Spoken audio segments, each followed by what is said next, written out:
All right, what a game. This is Parker Thune. My name is Brandon Drumm. We are here on the field of the Cotton Bowl, the real Cotton Bowl, I might add. And we just witnessed a 34-30. I don't know what you want to call it, but it was something that we've come to expect ever since, 2020? Well, here's the thing, Brandon. If this game gets played 5 years ago, it's instantly the most memorable game in the history of the series. Yep. But the bar has been so high in recent years that, I mean, we all were having the conversation in post-game, sitting there in the press conference room. Is this better than 2020? Is it maybe even better than 2021? There's healthy debate to be had there because there's really no clear answers. This series has given us so many memorable contests over the last few years, and today was no exception. We went around and surveyed some media members, some people around Oklahoma, and you got various answers from people depending on what their thought was. Obviously, the 2021 version, the Caleb Williams version, the comeback, the change of the guard at quarterback, down 28, right? 28 at the time? They were down by 21. 21, 3-touchdown comeback. That was awesome. And then today, kind of, you get up by 10, you squander that a bit, but in the midst of squandering that, you played a hell of a defensive stand a couple of times, and ultimately, Dillon Gabriel, all the DG haters, bye.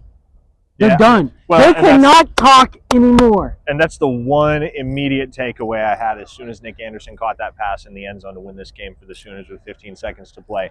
At this point, what is left to knock Dillon Gabriel on? Because he made as loud of a statement as any individual on this football team today. And only accounted for 2 touchdowns. Right. But how about this, Brandon? He threw for 285. He rushed for 113. Thanks to Mike Houck and the OU Communications Department for this post-game nugget. He's the first OU quarterback ever to rush for 100 yards and throw for at least 250 in this football game. And think about that.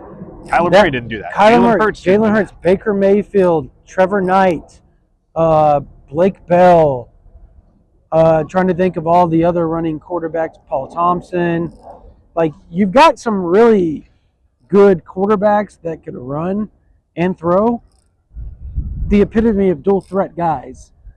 And he's the guy, the quarterback that most don't see as a run first guy. He's going to sit in the pocket. And I think it's because they protected him so much last year. We're seeing him run more this year, obviously, but they protected him so much last year. But that's not the first thing. And Sark was asked that question.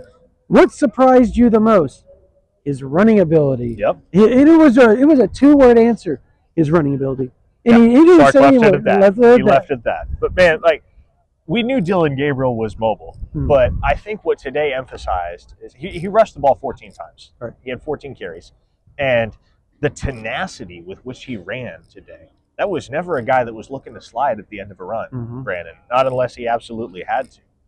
No, he was willing to stiff arm. He was willing to elude tacklers in the open field. He was willing to lower the shoulder and lower the helmet and be the low man at certain points in the game, as far as running the football. But, man, the drive that the Sooners were able to put together with 1:17 to play, that's one that we're going to remember for a long, long time.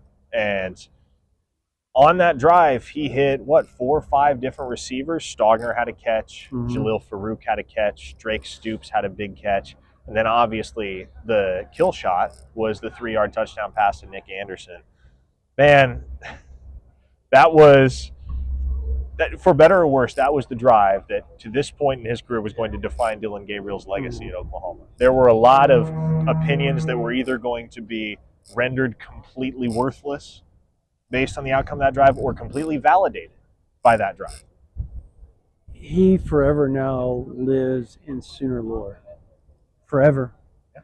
Forever and ever. And the people that dislike that narrative, you're just going to have to swallow it and kind of just chew on it for a little bit and understand that. And there's nothing wrong. I think we all understand the questions that surrounded DG up to this point because of the 6 and 7 season last year. Sure.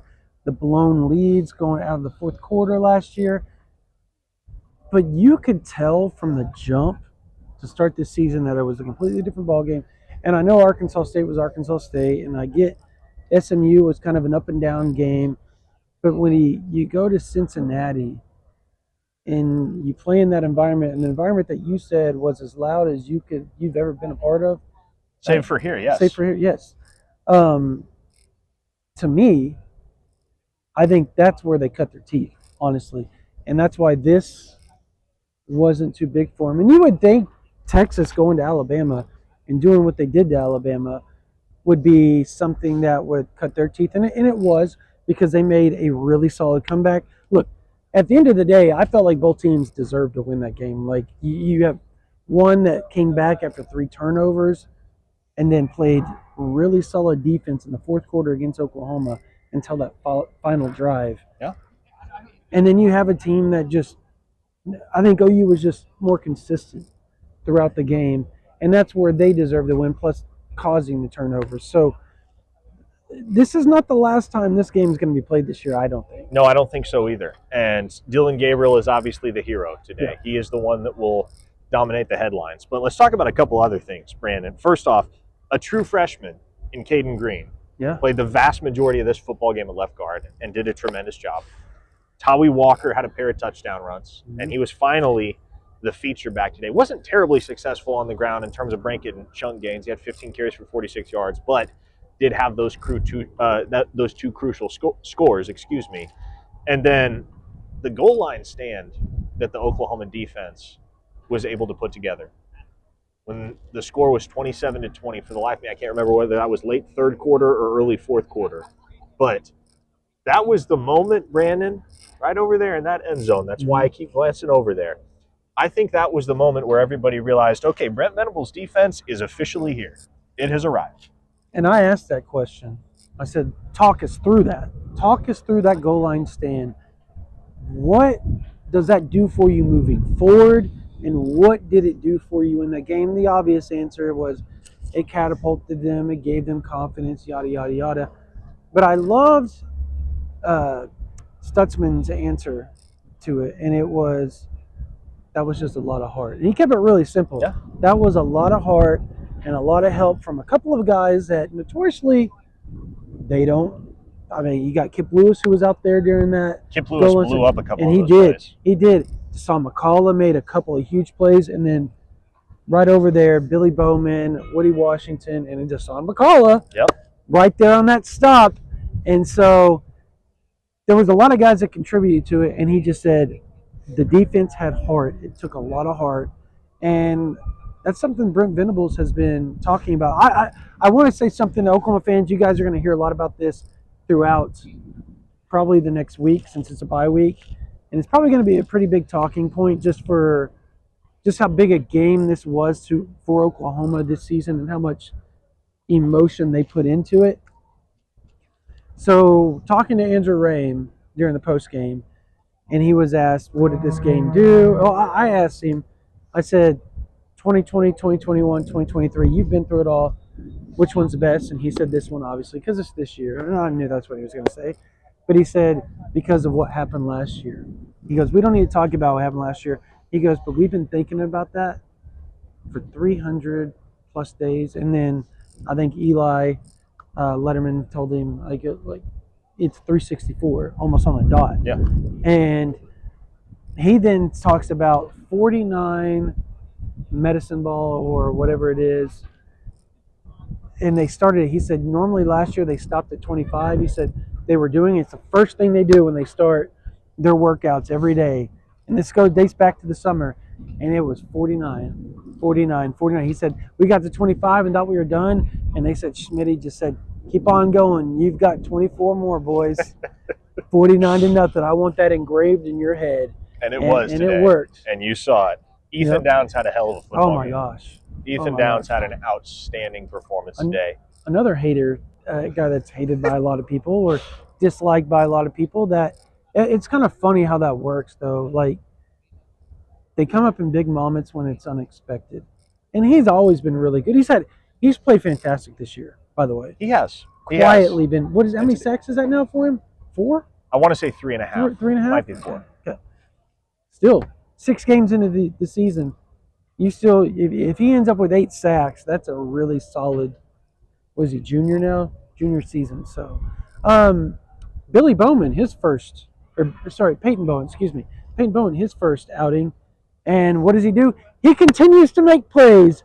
It's funny how those 5 stars work out for you and sometimes. You saw P.J. Adibawara getting the pressure on Quinn Ewers at the very end. And that was a much less impossible Hail Mary situation for Texas than most Hail Mary situations. And so it was one where if you really wanted to feel good about your capacity to bat the ball down, make a play, like you needed to get pressure on Quinn Ewers and force him to get the ball out pretty quick. If you wanted to hang on there at the end, P.J. Adibawara provided that. Yeah, outstanding day altogether for the Sooners, 5-star defenders, and outstanding day, I would say, even though they allowed 30 points, this was a statement performance from the defense to prove that they could tighten up. And we'd seen it before against lesser opponents, but to prove against an outstanding offense in Texas, they could still tighten up when it was time to go make a play and put the clamps on. Does it feel like they gave up 527 yards? It doesn't, does it? No, it doesn't. That's weird, I wouldn't right? have guessed that. No, nobody would have guessed that. But anyways, all right, we're going to have a lot of coverage for you guys on OUinsider.com, VIP, obviously, and a lot on this YouTube channel that you're on right now. So stay tuned because we got a lot of coverage in the 30s. Oklahoma's 34-30 victory over Texas for Parker Thune. My name is Brandon Drumm. You guys have a blessed day.